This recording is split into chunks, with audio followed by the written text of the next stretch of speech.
Sunday Beef, presented by our friends at the Jackalope Brewery in Nashville. No, I'm just kidding. It's been a minute, but we're back. Why watch the pregame shows when you have us, Jay-Z, in Jersey City? I'm about 40 minutes north over in Dumont. Yes, it is the Super Bowl pregame. We got a lot to talk about today, though. This may go on for a bit. How you doing there, pal? I saw the concoction you were making last night. I'm cold. Hold on. I'm cold. I think I need – hold on. I got a hoodie. Let's get a scarf on. Fucking cold outside. It's like – this is terrible. This is freaking terrible out. You got a good job. You can pay the heating bill. Oh, my God. This is brutal. Yeah, no. The second I let the dogs out, I'm like, all right, I got to go back inside. I was actually saying this to Tammy last night because I had some errands to do after work, after my radio job. And, when you get out of the car and it's cold, you can adjust to it for a few minutes. But this hits you right in the face. Like, this is brutal. There's no time to get acclimated to this weather. Oh man, it's a rough. I can't. I know we've had winters. When childhood winters, blizzard of '96, some other snow events that were definitely more substantial than the one we had 2 weeks ago. Yeah. But this cold stretch, I can't recall something this brutal. I just can't. I thought we were out of the woods, and then here we go. Someone said, no, it's going to be like 2 degrees on Saturday and Sunday. Yeah. So, but I shorts weather this week, though, 35. I think it's going to get into the 30s this week, which will seem like the 80s. Be great. Yeah, I'm going to break the shorts out. So what it appears to be is it's going to be 39 degrees on Tuesday and 45 on Wednesday. So I hope you have your bathing suit and you're ready to go. Shorts weather, wear my sandals, everything. Go down the shore. Sounds good to me. Yep. It was just that it was time. So cold. Where I go to do my remote Sirius reports, it was so cold yesterday when I got out of my car and windy. My door to my car would not close. So I had to charge it like it was a tackling dummy just to close. I kid you not. God. That's brutal. It was that bad. It was that bad. So there's a game today, right? There's a game. There's a Knicks game. Oh wait, what football? Yeah. So today is a great day, Seth. Today is a top tier day. This is what you and Dan would call a NATO, right? Explain everybody what a NATO is and how it looks. Yeah, you have multiple high stakes interesting sporting events happening from start to finish today. So what I would say, I would include the Olympics in the NATO. It is a 24-hour rush every day for the next 2 weeks. And then we have a Knicks tip-off in 25 minutes. And that leads us into the Super Bowl. Yeah. And that today is what better lead-in than the Knicks game? And then between then, hold on, I missed the Waste Management Open. So you have some time between the Knicks game and the Super Bowl to hop over to the Waste Management Open. It's end to end today, wire to wire, as they say. It's a wonderful day. It's a wonderful day. I do want to get into the Olympics, not yet, but I have the gold zone on right here. You turned me on to that. And I have it on right here to my right. I spent the $10.99 to go back to Peacock because I do think it's one of the best ones out there. I flirt with these streaming services. Obviously, I have Disney Plus because I have an 8-year-old, right? Everybody's got Netflix, so I have Netflix too. We're Prime members, so of course we have Prime. This gets out of control. And can we just bring back Cablevision? Or remember what was the TKR? Was that what we grew up with? TKR, then Cablevision, then it became Optimum. Once Dolan got his hands on it, right? Wasn't it Continental Cablevision? Yes. They had the little office in West Haverstraw by the railroad tracks, the Little League field, Bowline, that area. Yeah, in North Rockland. Yes. Can't get anything past me. I remember all this shit. No. So that was around the time of 9X still. Yep. I listened to you, and I got Peacock back. And I have Gold Zone, and I watched it yesterday while I was doing my Sirius shift. I've watched the Olympics every day, and Ella's into it. My daughter, she's into it. She loves it. And, I've also found, and I said this last night, it's almost like a geography lesson because she's asking about all these countries and where they are. So I'm kind of killing two birds with one stone. Yeah, it's educational as well. But it's fun. There's things obviously that I get into. Like I'm really into the curling. Like I'm ready to go do another learn to curl at the curling club here. I remember you did the next that. couple Yes.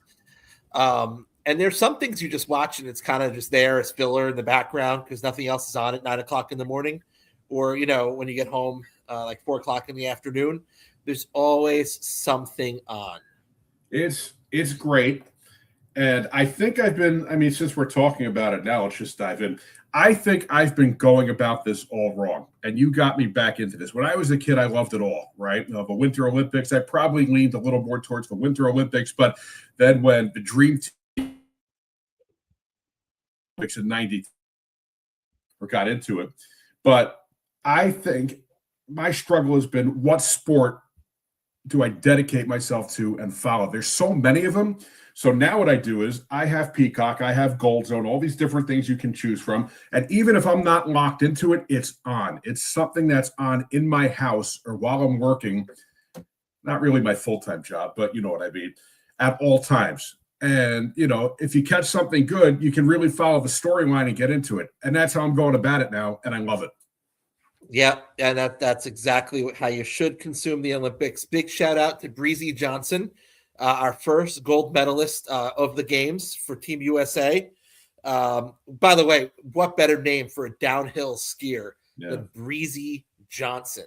Yeah. If she wasn't destined for that, to do that in her life, I don't even know. But first gold medal, something that we haven't done in, I believe, 16 years. A gold medal or I think any medal in women's downhill. So great job, Breezy, and there'll be more to come, I'm sure. By the way, Lindsey Vonn, did you see that terrible fall that she took? I mean, I was visiting my parents this morning, and they had the TV on there, and I caught it out of my eye, and somebody turned me onto it. I mean, it's not related to her torn ACL, apparently. I guess she hit a flag. Is that what it was? And she tumbled and went down head first into the snow, and she was airlifted. But I mean, just hope she's all right. All right. I mean, going out there with a torn knee definitely is something that you don't see every day. So, if that's a crappy way to end your career, for sure. But just her story to try to come back was a good one. But hey, we ended up bringing home the gold with someone and starting out. So. Hey, the U.S. women's hockey team's doing pretty well, right? Aren't they 2-0? They're 2-0? Yeah, that's like predestined U.S.-Canada gold medal game. That's like a predetermined thing. So if it's not that, it would be shocking. Yeah, I agree with you. So I want to spend the rest of the show talking about the Rays stadium plans over in Tampa by Steinbrenner Field and Raymond James. Is that what you want to do? That's what you want to do today. So yeah.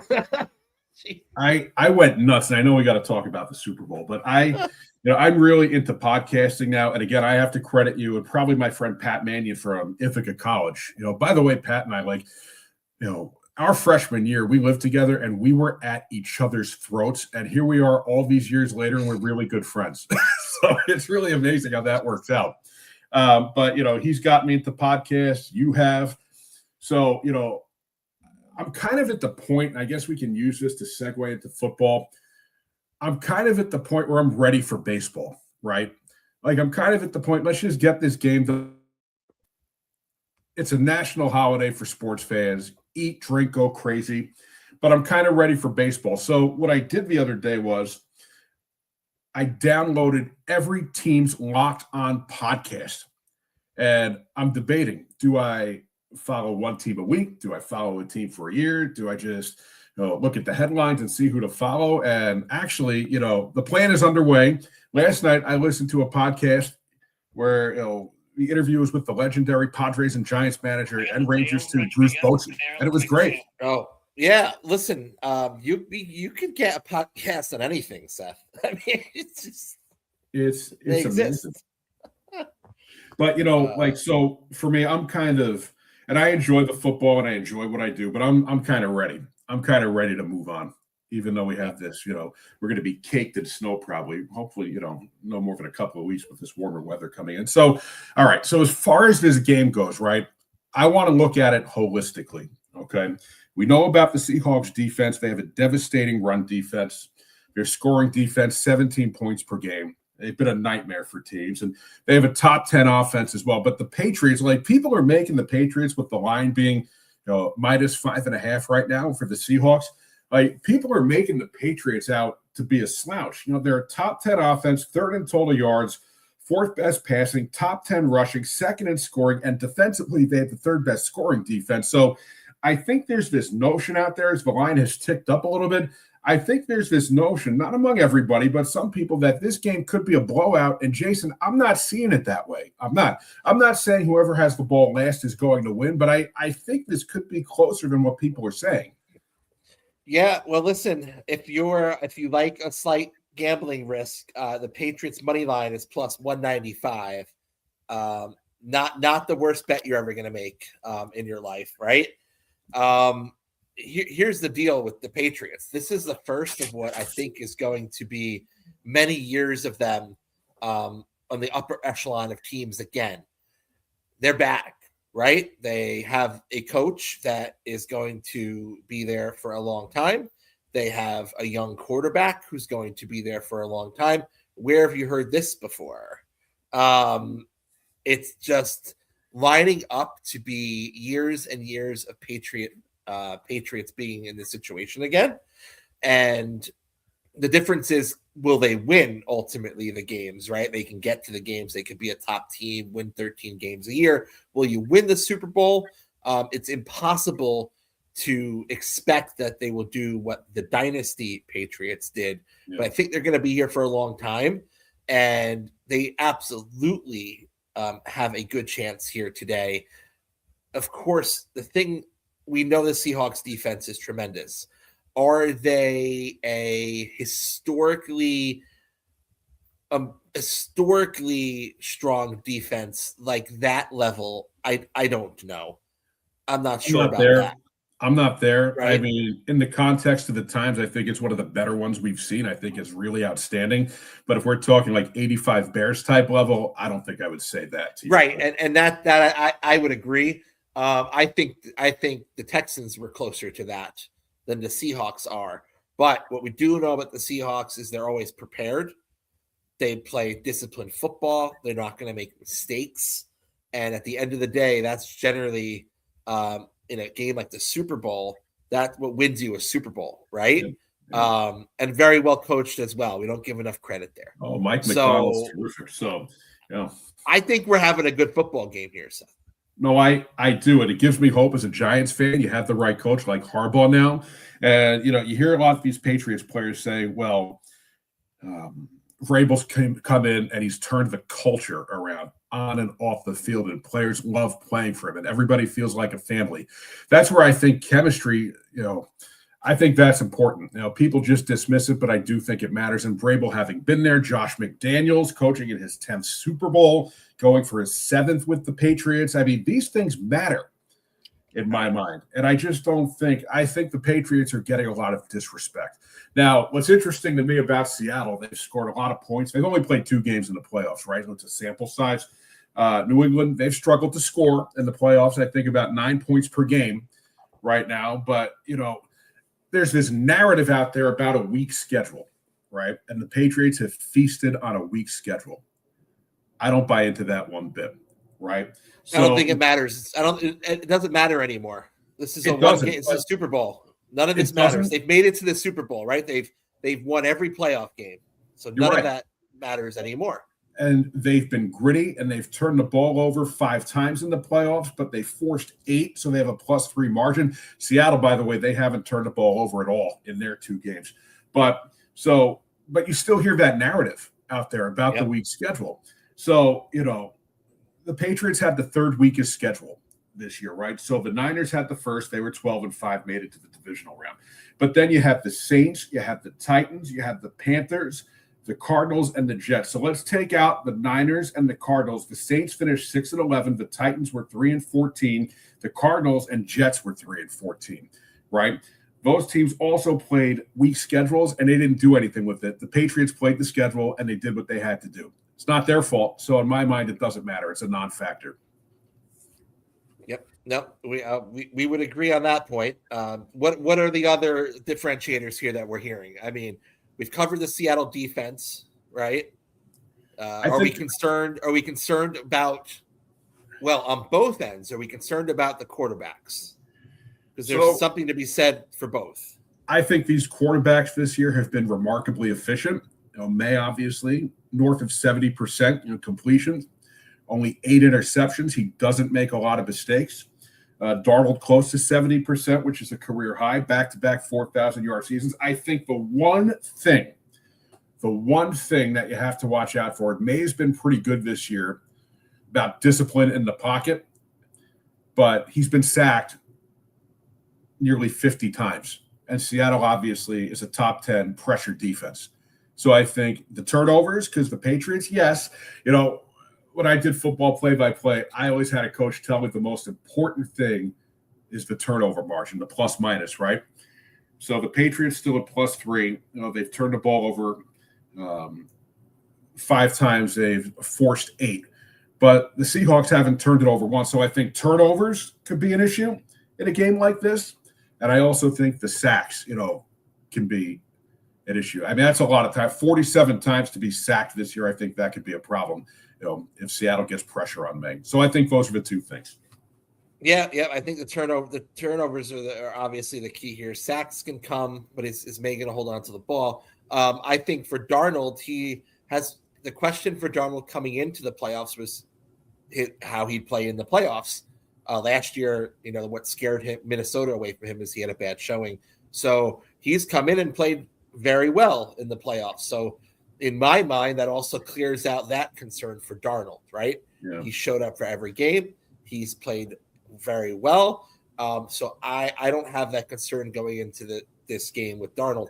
What I am concerned of Jets fans watching this game, because you got Sam Darnold and the Patriots. And my point before about the Patriots being back, you had like 3 years where Jets fans were like, oh, great, this is our chance. The division, it's not just the Patriots.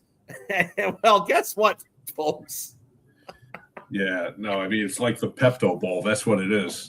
That's what it is. Oh, man. That's what it is. But, like this notion that Drake May is in over his head, it's only his second year. Everything I've heard coming out of New England, he is mature beyond his years. He's composed. He has command. So I don't think a young quarterback like this is going to be intimidated by the surroundings. I don't see it.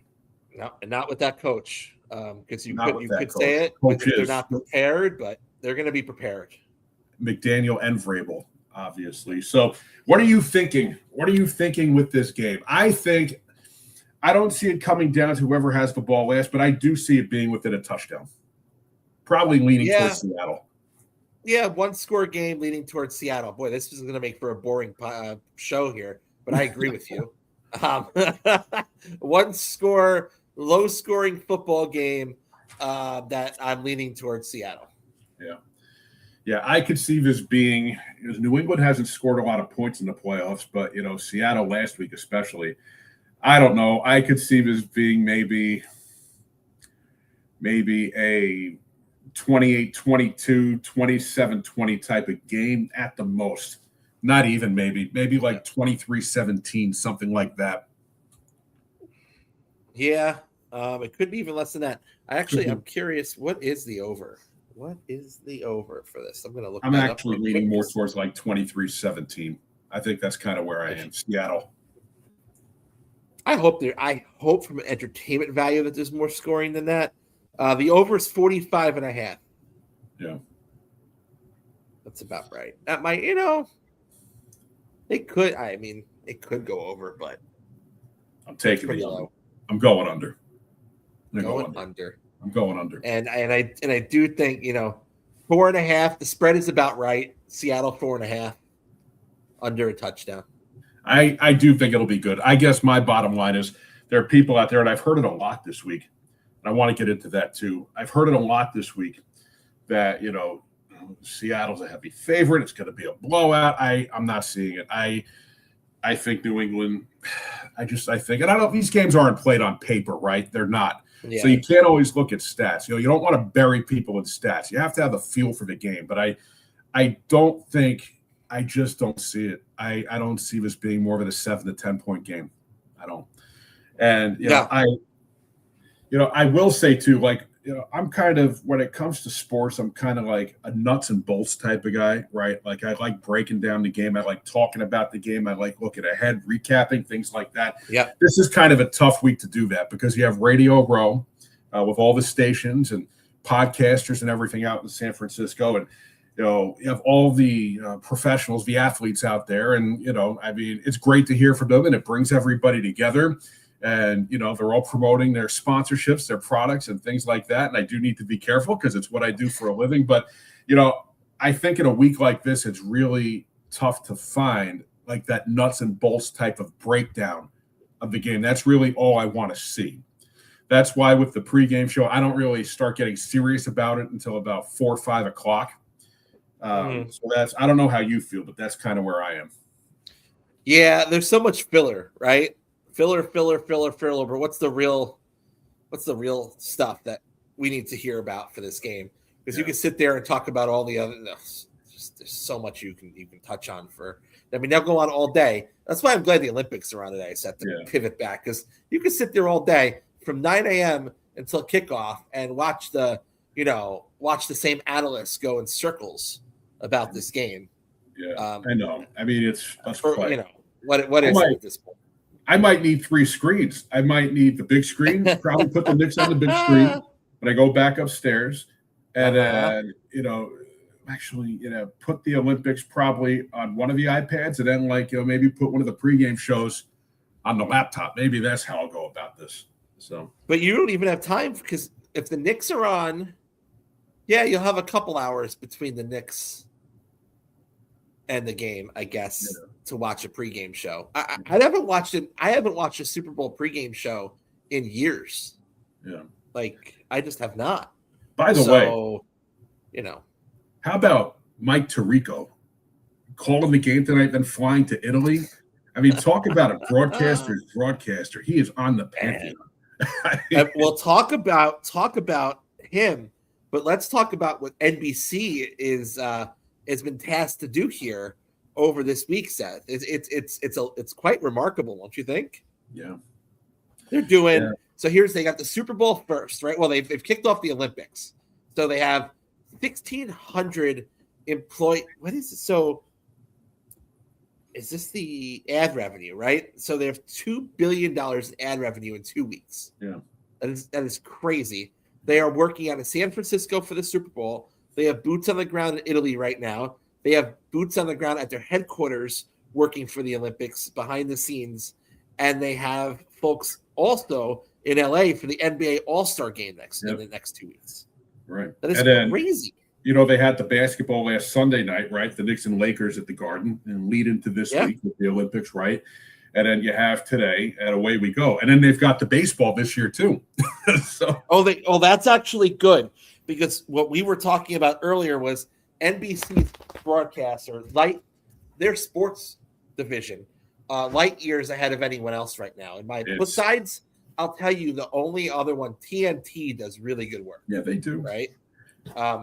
They don't have the NBA anymore. No, but they do really good work. Other than that, honestly, NBC puts on the best broadcast. It's first class. Everything they do is just sophisticated and first class. And the people they have, I mean, it's the best. It's the best in my mind. So there's something I want to bring up. And you tweeted something at me earlier this week, and it's a yearly reminder. Mike Francesa. I don't know if what you sent me was current. I don't know if it was from years past, but he said it.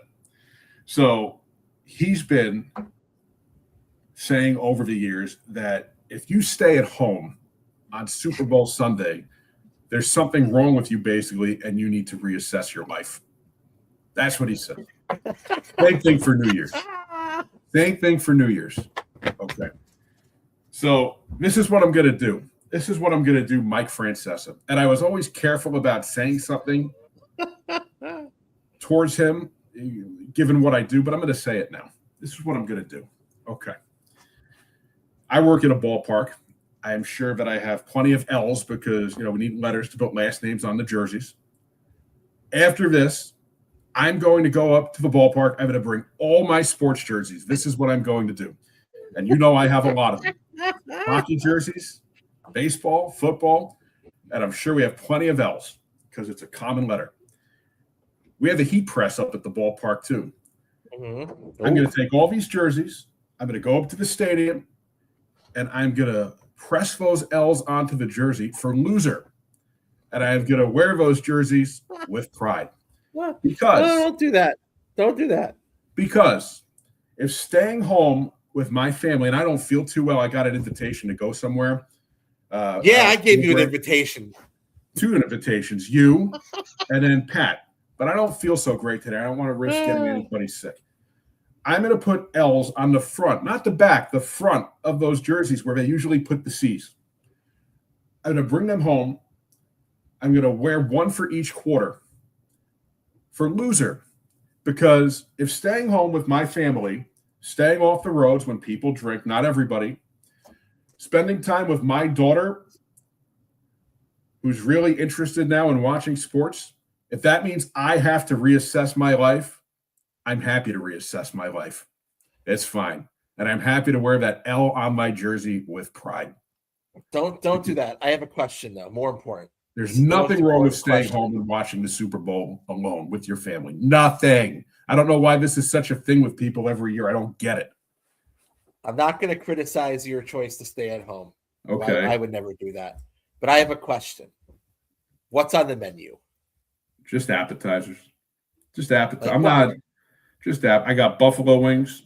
These are the important things, because the venue doesn't matter, but the Super Bowl menu. Yeah, no, listen, I'm not the cook. I'm not the cook you are. So you're not, what you're telling me is you're not doing a homemade chicken tender bar. No, that's what you're telling me. No, I'm just getting prepackaged stuff out of the stores. I got my buffalo. Listen, if you change your mind, chicken tenders 3 ways. Oh, wow. Okay? Cheetos, right? Breading options. Flaming hot Cheetos, potato chips, and cornflakes. And there's 4 different sauces. Oh, man, that's impressive work. So I did it all last night. I didn't cook them. I breaded them and I froze them. And then I did a quality control this morning to get the temp and time right in the air fryer. 400 for about 12 minutes. You could have just left it outside, as Dan said last night. You're not kidding. And we are rocking for this. So that's my contribution tonight. Listen, for the Super Bowl. Why don't you tell people what I thought you were making last night? And it was ghastly. It was like, I should put the picture up. I said I was very proud of this tomahawk ribeye that I got from Whole Foods. I sent Seth and Diamond Dan a picture, and Seth goes, "Nice lamb chop." I was like, "What the fuck kind of lamb chop do you think this is?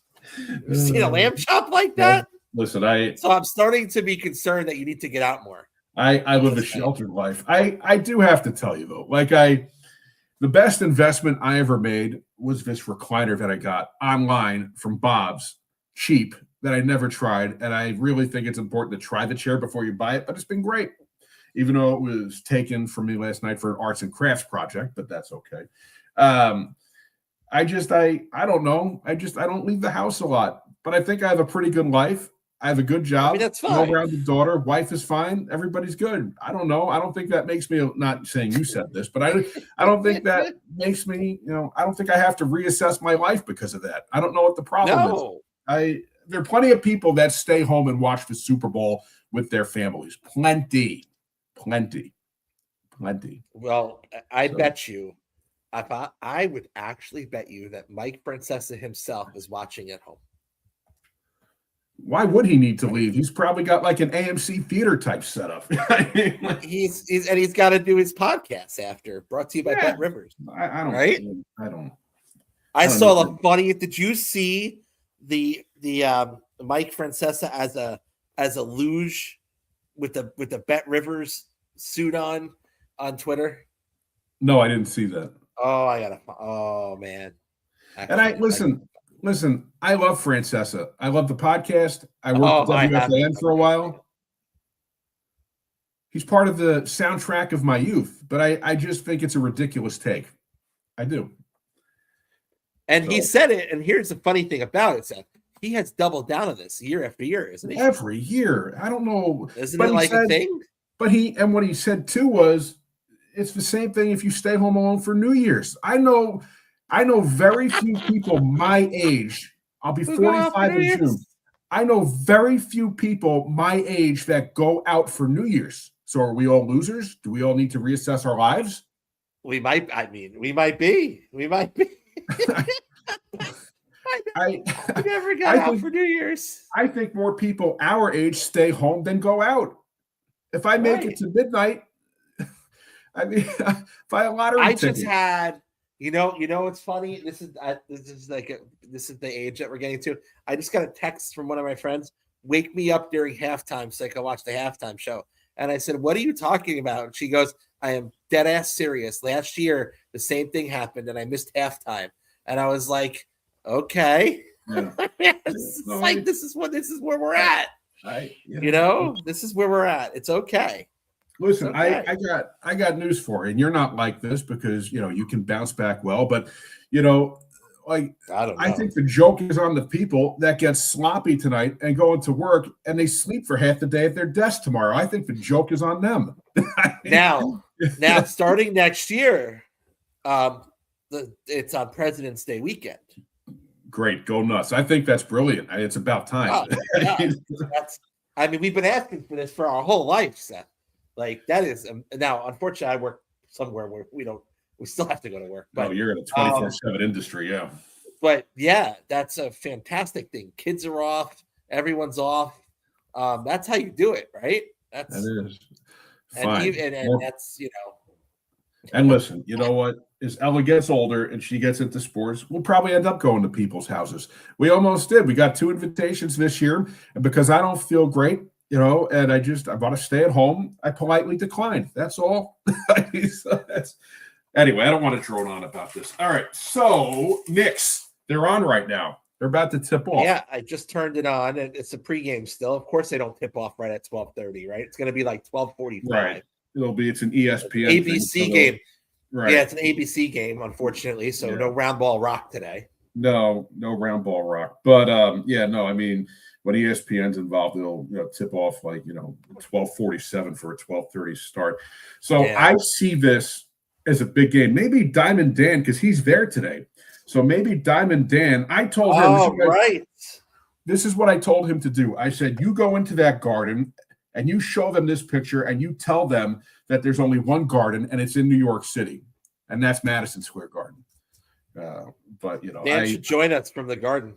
I don't know if he wants to get thrown out. I assume he's taking his kids, right? So I don't know if he wants to cause trouble.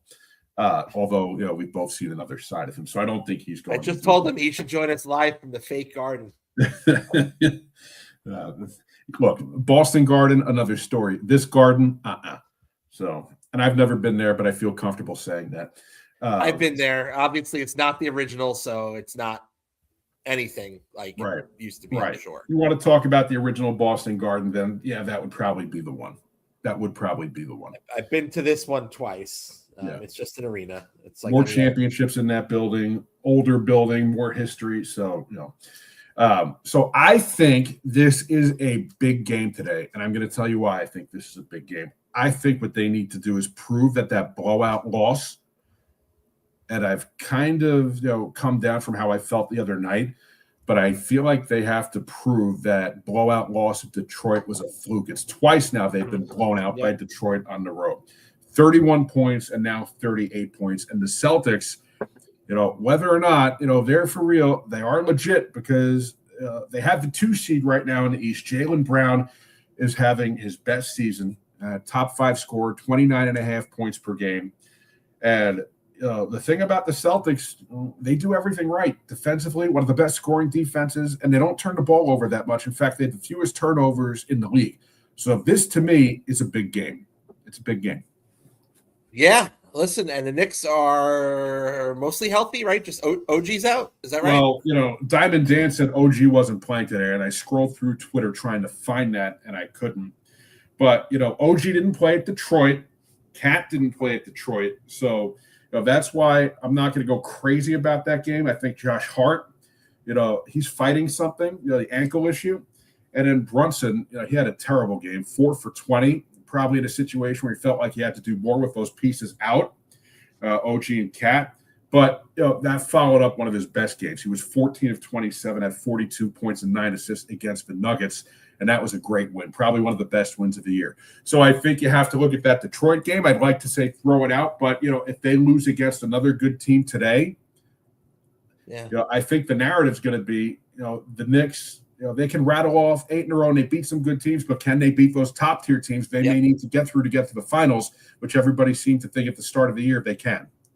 Yeah, OG is out today. I need Bridges and Cat to have big games today. Cat needs to show up and have a dominant game today. Big game to show what he can do. I don't need soft Cat. I don't want Cat who disappears. I don't want Cat who gets into foul trouble.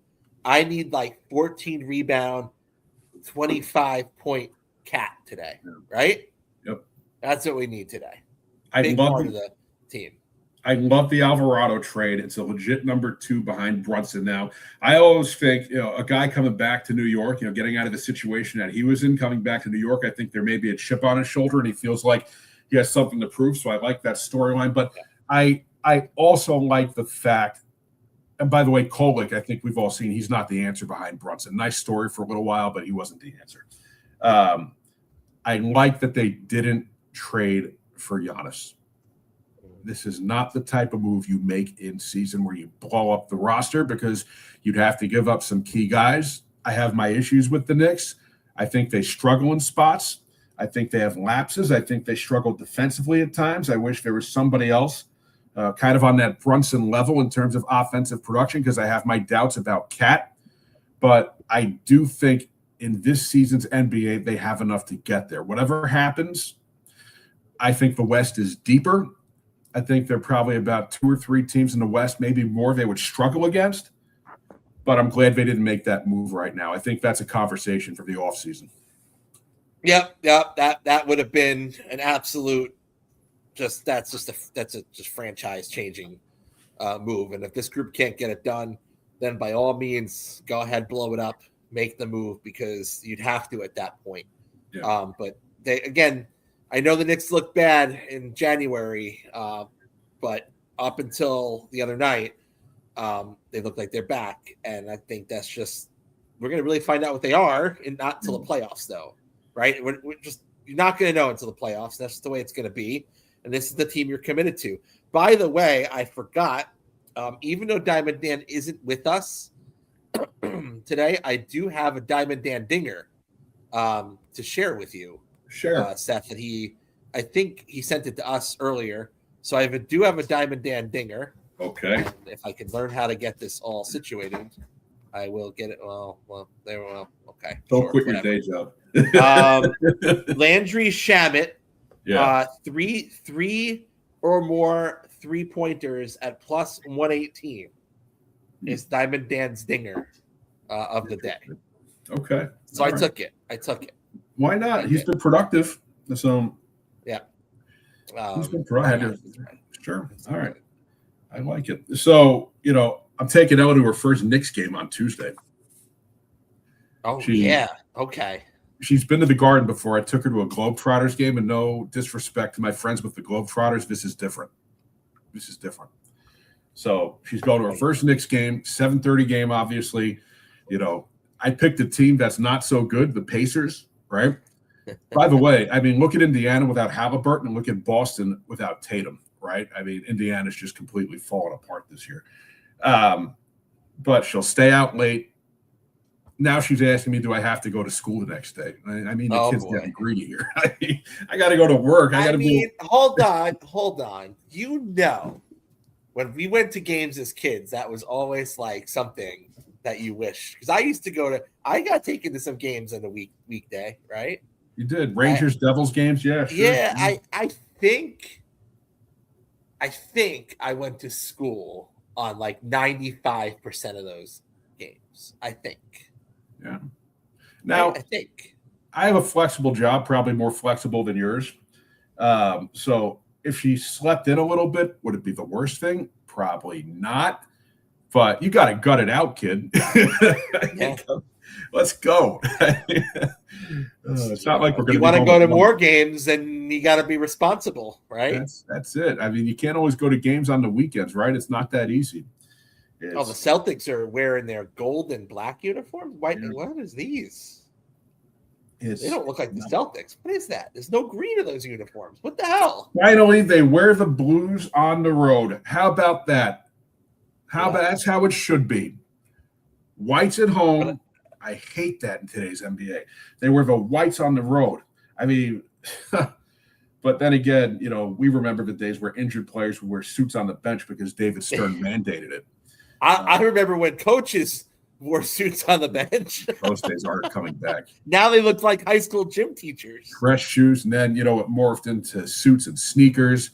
Not a look for, I don't know. Imagine Pat Riley in 1994 wearing a tracksuit on the bench. Yeah, I feel like it started in college with the suits and the sneakers. Then COVID happened, and everybody's wearing pullovers. It's never coming back. It's never coming back. No, it's absolutely never coming back. It's not.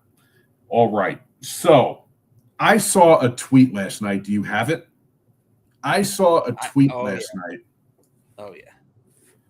And I know Jaden very well, and I was kind of shocked to see this about Al Michaels and the Miracle on Ice call. Living off of an overrated final call for 46 years and has spent the past couple of decades seeing better days. Are we ready to have that talk yet? I will never be ready to have that talk. There are such things as hot takes. I can't even call this a hot take because it's so stupid. I'm not saying Jaden's stupid. I'm saying the take is stupid. I'm going to tell you what I was trained to do as a broadcaster. What I was trained to do as a broadcaster, less is more. It's not about how many words you say. It's about capturing the moment with the words, right? I've always been trained, less is more, energy of the crowd, the moment, that's what matters to the viewing audience. Step away, get out, and let the people see that or feel that. His call was at a time, and we both weren't alive, where the country desperately needed something to rally around and get behind, okay? It brought people together, not only hockey fans, not only sports fans, Jason, that didn't know about hockey or know a lot about hockey, didn't know what a puck was, whatever, but people that weren't even sports fans who'd never heard of hockey. And it brought people together. He's one of the best broadcasters in sports broadcasting history. And as we go on over the next 20, 30, 40, 50 years after we're gone, no matter what happens in the world, this call will still be one of the top sports broadcasting calls of all time. And also the other thing I wanted to say, Al Michaels is 80 years old. So past couple of decades, that would put him at 60. Okay. When you get older, I've seen it. I'm dealing with it in my family now. I want to say this the right way, but maybe you're not as sharp as what you used to be. And I know people like to knock Michaels now because they feel like the Amazon Prime broadcaster board. I only hope that you and I can be as sharp at 80, 81 years old that he is right now. And I think everybody should expect the same thing. Like I said, I know Jaden. I respect his hustle. He covers college basketball, travels on his own dime. But, Jaden loves to spend time tweeting about who's officiating mid-major college basketball games. And, when I called him on this, I said, serious question. After I said what I said, how would you have handled it? And he doesn't respond to me. So that's that. I'm done. So let's dissect this. Let's dissect this tweet for a second. Michaels has been living off of an overrated final call. Who in the world thinks that's an overrated final call? First, Problem one with the tweet, because there's multiple problems here. Problem one, for 46 years, and I've spent the past couple of decades seeing better days. Couple of decades means over 20 years seeing better decades. His work has been exemplary for those couple of decades. His whole body of work and career has been outstanding. And the only criticism of Al Michaels that I've heard widely may have been, like you said, the last couple of years at Amazon. Although I will tell you, he's sounded really good last couple of games this year, right? So the whole tweet's wrong. Overrated call, living off of it for that. Like, what? Living off of it for 46 years? Like, it's like the rest of his career didn't exist. I just, what are we doing? I'm trying to understand why. I'm trying to understand why that matters, because it's not true. It's just not true. Al Michaels, sudden Al Michaels hot takes here. Just, I don't know. Because people think it's easy. They think they could step right in and do it. And I'm not saying I'm on the Al Michaels level. Yeah. But Al Michaels at 50% is better than most of these guys half his age at 100%. And this is why I like Joe Buck. And I take a beating. And maybe I feel like I'm more entitled to this opinion than other people, or maybe I see it differently because I work in the industry and I've done play-by-play. Joe Buck approaches big moments the same way. He keeps it quick, keeps it brief, impactful, and he gets out. Radio's a little different, although I still think with radio, you get out, maybe you take it a little longer. Crowd noise and energy kind of bleeds through and people feel it that way. It's not about talking over a big moment. It's about being efficient, being impactful, and part of being a good broadcaster is letting it breathe. And that's what he did there, and that's what he continues to do.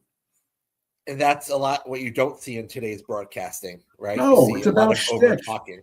Everybody's got to have an opinion like this. Everybody's got to have a hot take. It's all about them. I didn't like that, and I didn't think it was necessary, and I just think it's completely untrue. And what I said, I wasn't direct about it. I basically, I tightened up what I just said to you, and I asked serious question, how would you have handled it? And there was no response. So, yeah. But I guarantee you, if somebody had a comment about a referee assignment in a mid-major college basketball game that Jaden posted about, he would respond. He would. You should ask him what he. You should ask him what he thinks about Tony Romo. Yeah. Listen. Right? Like, you want to talk about over talking and not letting a game breathe. Yeah. Romo's shtick was good for like 2 years because it was interesting and refreshing. Yeah. But now that's the thing. It wasn't. I didn't think it was a shtick at first. It felt genuine, and somehow along the way, it turned into a shtick. I don't know how that happened, but it happened. I mean, he used to call the plays in advance of when they would actually happen. People were amazed by that, and that's what really got everybody's attention. I'm not going to knock another broadcaster, but my personal opinion is it's gone the other way. It's gone the other way. Now, Joe Buck, I would say he's been saddled with color guys I didn't like. His partners, I thought have brought him down over the years. In my opinion. Like who? McCarver. Yeah, he's a polarizing guy, McCarver. Not a McCarver guy. Yep. Has he been working? Who's he been working with lately? Has he been working with Aikman in football? Aikman. Joe Davis works with right? Smoltz. He doesn't do baseball. Right. He doesn't do baseball anymore. Yeah, no, he doesn't. That's right. Because I did like him. I will say I did like his baseball calls. He did a baseball game last year, though. When we were at Yankee Stadium for Yankees Brewers opening day, it was on ESPN. He did that game. We didn't get to see it, but he did that game, I think. I thought he was good. I think him and Aikman are fantastic. I do. I think that they are great. I mean, that's the best tandem in sports, and I defy anybody. Probably. I mean, today's broadcast. I guess while we're talking broadcasting, because that's always fun to do. How do you feel about? I mean, I like Tirico. I don't know. Like, what do you think? Like, out of the majors that the Super Bowl rotates with, I think we all agree we prefer a Buck Aikman game. Yeah. And then what? Like, are you good with the Tirico? Yeah, I am. And I'll tell you, I mean, the thing about Tirico is, and I think I said this to you and Dan earlier this week, what impresses me about him is his versatility, right? Like, I mean, with the Olympics, you have to know so many different sports that people don't see on a regular basis, all the nuances. I mean, and he's everywhere. The track, kind of like Kenny Albert, right? I don't put Kenny on Tirico's level, but I give Kenny a lot of respect, and he's close. Because the football, he's out in Italy now doing women's hockey. He's got Rangers, obviously. I mean, Kenny's everywhere, and it's the schedule. It's not always about the quality of the broadcast. That matters, obviously. You need somebody who's great at it to really be successful at that level. But he's somewhere different every single day. Yeah, I'm kidding. It's really amazing. I mean, you have to love it. I mean, I know they're paid well, but you have to love it because the travel does take a toll on you. I mean, here I am. I've traveled all over the Northeast, and I've been out to the Midwest, and I've been down to Florida, but I haven't traveled at that level. I mean, so to me, what's also important is obviously the nuts and bolts of the game at that level. Obviously, you have that knowledge, but it's the versatility and the commitment and the travel. To me, that matters. Yeah, it is pretty wild because a lot of guys can do all that extra work, but not all will do that extra work, right? There's a difference.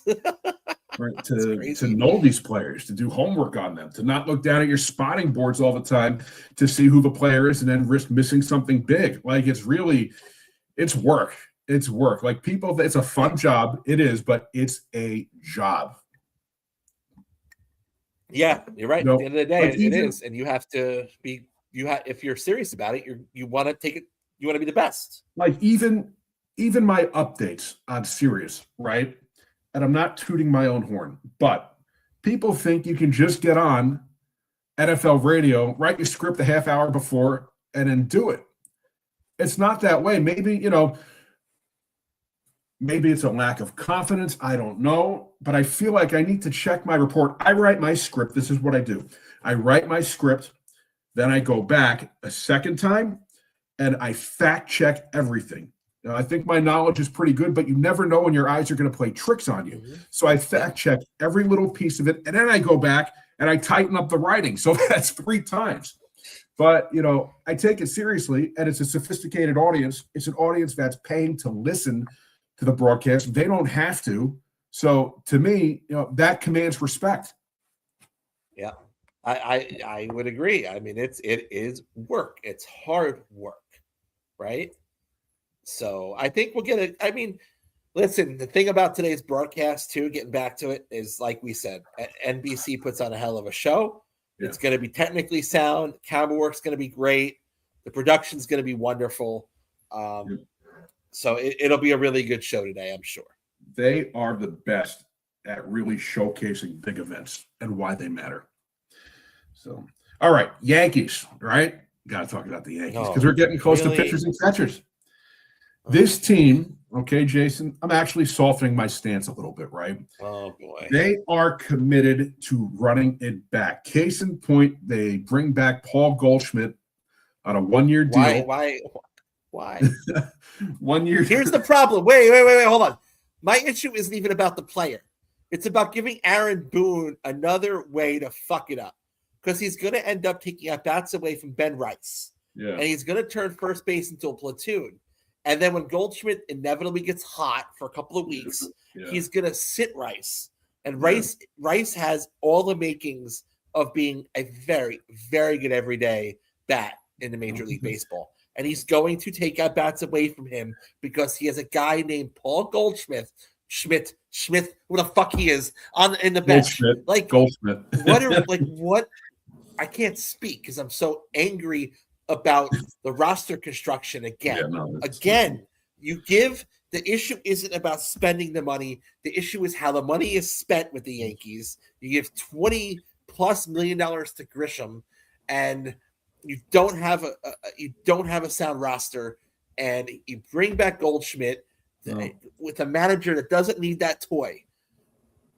Well, listen, he was serviceable last year, but he wasn't 2022 NL MVP Paul Goldschmidt, right? But I that's think fine. Yeah.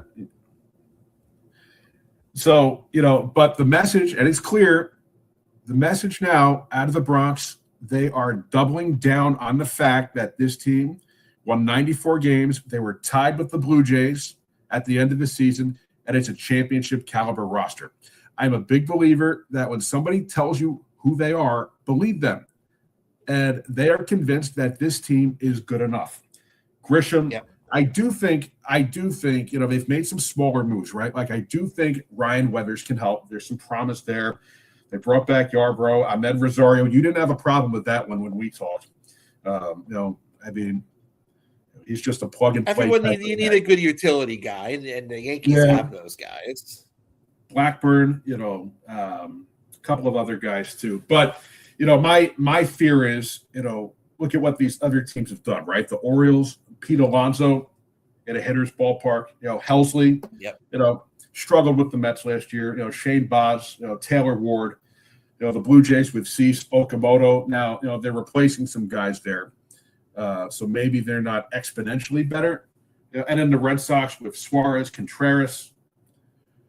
So, listen, are the Yankees going to be, I said a couple of weeks ago on this podcast, they could be a third or fourth place team.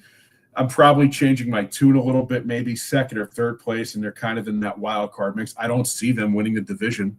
But the message out of the Bronx, and we're going to have to deal with this all year, this was a team that won 94 games. If I have $1 for every time I'm going to hear this year, I wouldn't have to work anymore. They're capable of doing it again. And Cashman said he challenges anybody to think that they're not championship caliber to have that conversation. And the next thing he'll tell you is they did it without Garrett Cole. Right. They did. They did, but you should never count on a player coming back from a serious injury as an improvement. Especially one that's aging. I don't care who they are. Right? Especially one that's aging. So anyway, my other issue here. Yeah, we'll have plenty of time to dissect this. Yes. But, we will go longer form on Jason Dominguez and does he have a place on this team? Because you either have to trade him or you have to play him, right? Because having him as the fifth outfielder or whatever ain't gonna fly, right? But that'll be on another show. But. I'll close it out with the Yankees. And I fall into this trap all the time. You hear people say it. Cashman will make the big move. This is not 2009 Brian Cashman we're dealing with anymore. Hal told you that he basically wants the payroll under 300. And by the way, Goldschmidt, I don't know what the exact number is, helps him be there because he made $12.5 million last year. Now it's only 4 plus 2 in incentives this season. So, mission accomplished. But that's fine. But anyway. All right, Jason, your thoughts on Panarin being shipped off to the Kings? Yeah, he easily. I think he might be the best free agent signing in Rangers history. Yeah. I know that his playoff performance wasn't all you hoped for in those situations, but it's a shame again that player didn't get a chance to win it all. He's been fantastic. Now, nothing else comes as a surprise here. Unfortunately, when you're trading a soon-to-be free agent winger, value is not – you're not getting a superstar in return. I was fine. I knew they weren't going to get a first-round draft pick. But somehow Chris Drury outdid himself, and he really didn't bring anything back except a bag of pucks and a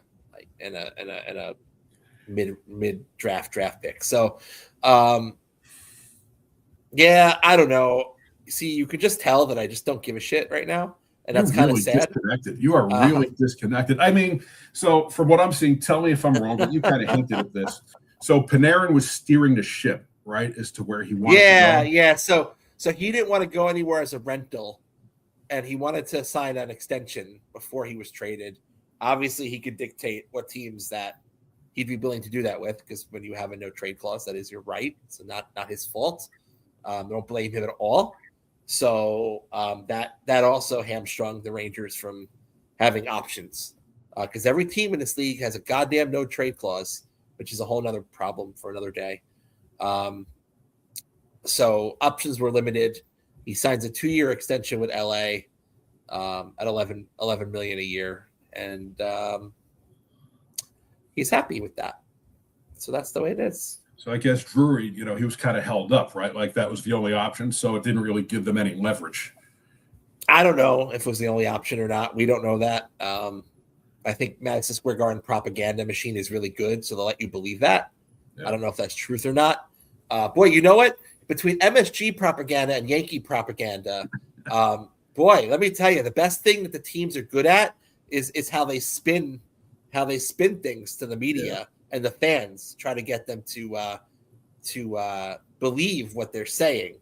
All I'll say is this: I really hope Chris Drury gets stranded in Italy as the assistant GM of the USA hockey team, which, by the way, that's a whole nother story of mismanagement.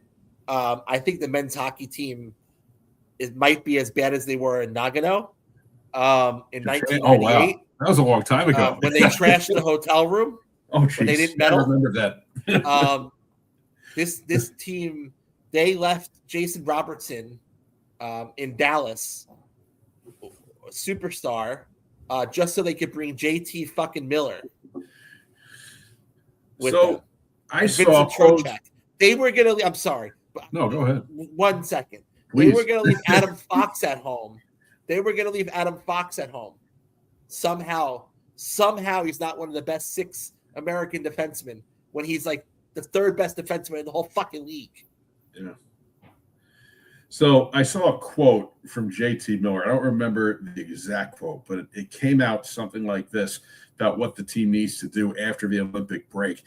He said, I don't know, like come back with a better mindset, I guess. He wasn't very convincing. What's there to be convincing about? One of the 3 worst teams in the league. It just, like maybe fake it a little bit for the media, say it with a little more conviction. But I guess things are so bad. I mean, maybe people wouldn't believe it. There isn't much to say. Hey, do you know what today is as we go, into the final stretch of our show?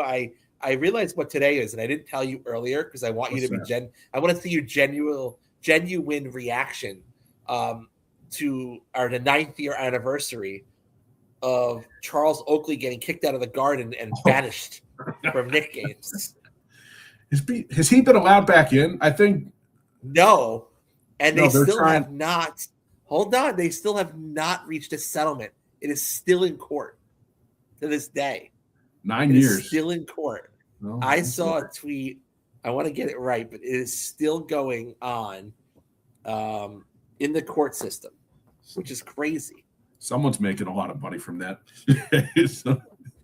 I mean, it's nuts. It's nuts. It's a shame. Yes. Okay. A judge on.